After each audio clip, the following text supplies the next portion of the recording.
Hi guys, today I'm just going to walk you around the garden a little bit and show you some updates, see how everything is doing at the end of May. Garrett's out here tilling in the blazing sun without any sunscreen on, so I'm going to go and bring him some of that.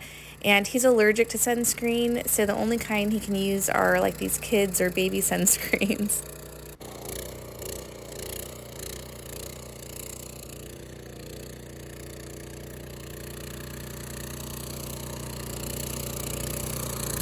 It's super hot today, and I just trellised a bunch of these cherry tomatoes. That's why they kind of look funny laying over the string there.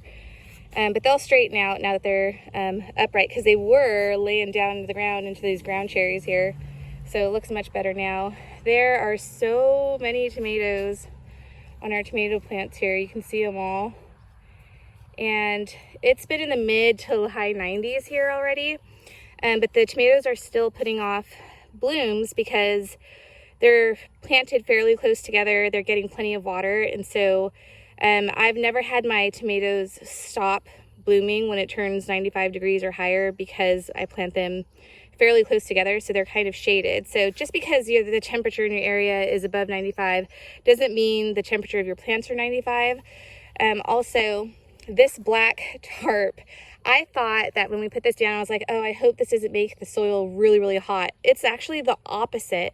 The soil's really cool underneath this black weed barrier, which is amazing and surprising to me. But I'm kind of glad, because I think that's helped keep our tomatoes pretty healthy. You can see the squash rows doing really well here.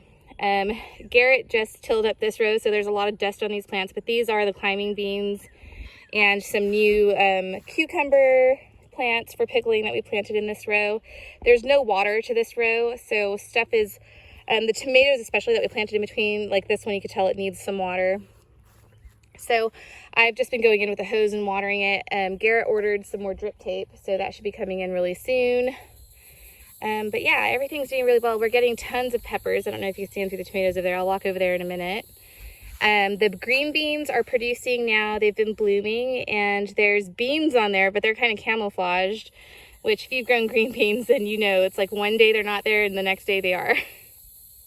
So as usual, the tomatoes that are near the front here always do not as well as the tomatoes and the plants that are in the middle. You can see these beans are kind of struggling, and I think it's because the property kind of slopes just slightly, so all the water comes down to this area, so these kind of get overwatered a little bit. There's so many different varieties of tomatoes. I need to do another tomato video to talk to you guys about how to pick varieties that are disease resistant. But look at this. Isn't that amazing? There's just so many. Look under here. I think Garrett is definitely going to get his 15 pounds per plant this year. There's just so many that are hidden in there. So I'm pretty happy about that. The zinnias in this row are blooming. You can see how pretty these are. Look at how gorgeous. So the zinnias that I have growing in this row are a red crossed with like a violet zinnia. So you're going to get anything in between. You're going to get some incomplete dominance ones like this one, where it's like a cross between red and violet. And then you're going to get some really red ones that are true red, and anything in between. And then there's even some multi-tone ones that are violet and red. Like they'll have a really, like this one has, it's hard to see on camera, it's got a violet center, and then the edges are more of a red. So pretty. I need to replace some of the ones I lost in here, which is not as much as I thought. Here's another one with the violet center and the red edge. Really beautiful. So yeah, everything looks good. I don't know what Garrett's doing. He's crawling around. He's checking all the drip lines. Oh my gosh, I need to harvest some zucchinis. I see a beast over here somewhere. Let's see. We've been harvesting squash and zucchini quite a bit. These are the yellow zucchinis, and I like to harvest them when they're fairly small. Not too small, but this size I really like. It's nice and tender. I'm going to eat that one today since I broke off the end. And I don't like them to get any bigger than this. Like this one it's kind of pushing it for my liking. So we're gonna go ahead and take that one out too. Pretty good size. And here's another one that's ready to go as well. This guy. I like them when they're young and tender. I don't like hard zucchini or hard squash, because then I have to turn them into chips. Here's another one.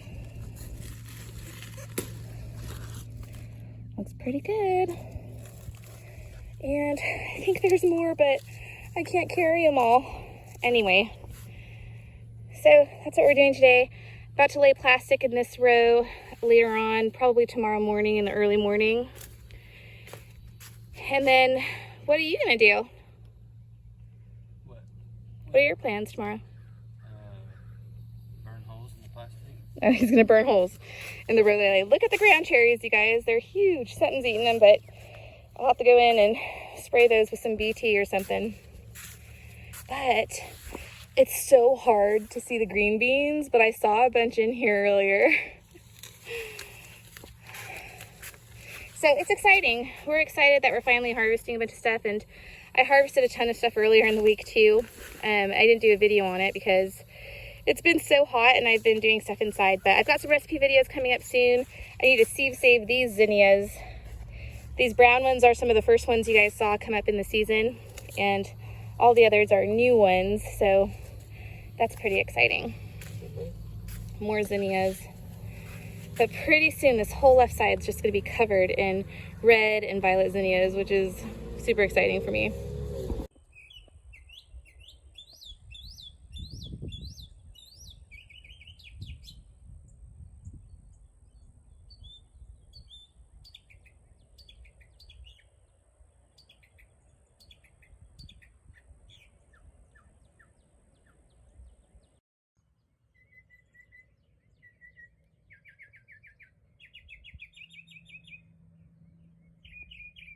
The pumpkins are doing surprisingly well, even though it's been really hot.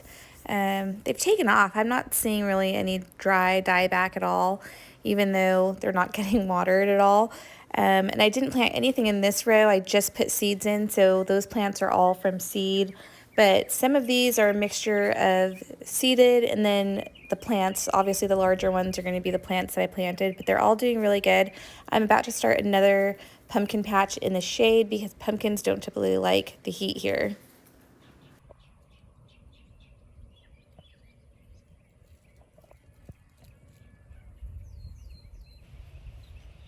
These are the double cosmos,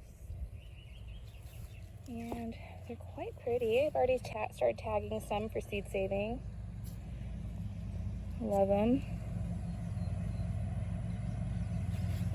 These are really pretty too.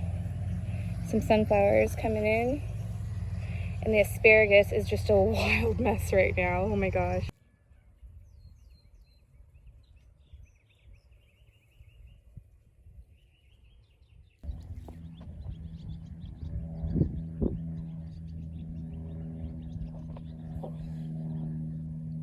Look at that beauty. This one is just massive. I love the big, huge ones. Here's a peach one.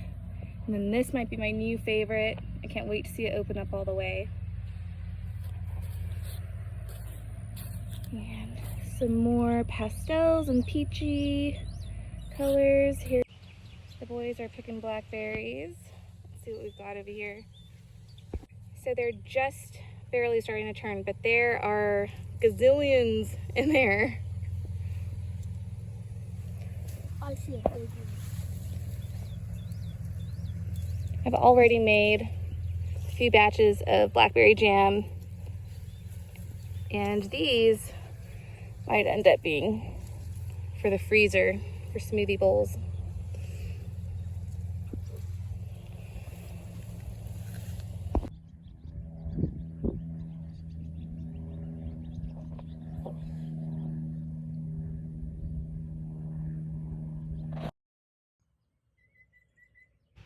Sunflowers are huge.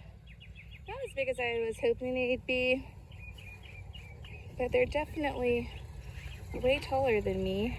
I think they would have gotten a lot taller if they hadn't have fallen over and uprooted a little bit during that windstorm that we had, because I had to stake them up, you know. But still a good size. That definitely triggered them to bud out sooner than I thought, though. So you can see they're already starting to form flowers, but I'm excited still. I'm really excited for the Hopi sunflowers. I can't wait to see those.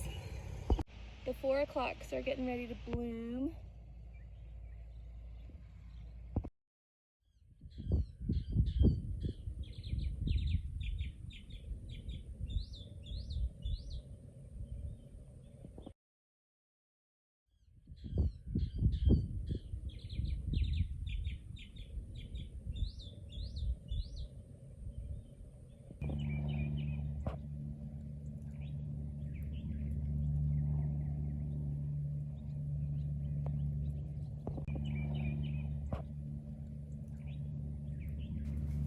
That's about it for today. I hope you guys liked seeing some of the updates around the garden, and tomorrow I think we're planting some trees, so I'm really excited to share that with you guys.